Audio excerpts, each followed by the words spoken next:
Est-ce que vous savez que le prophète Samson, il représente Jésus-Christ? Samson, c'est un personnage haut en couleur. Dieu lui dédie beaucoup de chapitres dans sa parole, dans le livre des Juges.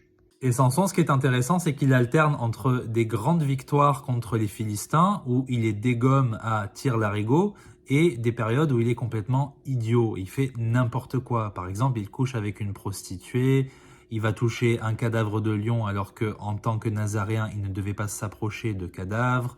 Il fait toutes sortes de bêtises. Et pourtant, Dieu l'utilise grandement.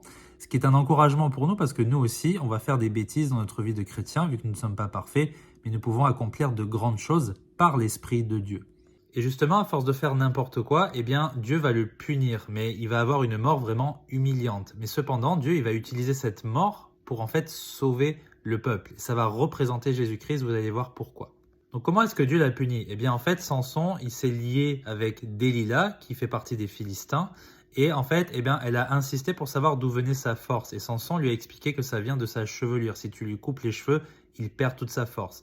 Du coup, on lui a coupé les cheveux. Ce qui s'est passé, c'est qu'après, ils l'ont capturé, ils lui ont arraché les yeux et ils l'ont transformé en bête de foire pour tous les Philistins.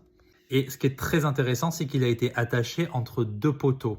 Et les cheveux de Samson ont repoussé. Ça explique qu'avec Dieu, on n'a jamais fini. Il peut toujours nous utiliser. Et quand ses cheveux ont repoussé, il a retrouvé sa force, il a détruit les piliers et tous les membres du gouvernement philistin sont morts en un seul instant. Et ça préfigure ce que Christ va accomplir à la croix. Lui aussi, il avait les bras tendus, il était cloué et par sa mort, il va nous donner la victoire définitive sur le péché.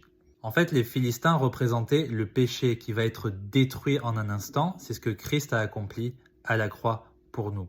Ensuite, bien évidemment, il est enseveli et ressuscité pour que par sa vie, nous ayons aussi la vie éternelle. Que Dieu vous bénisse.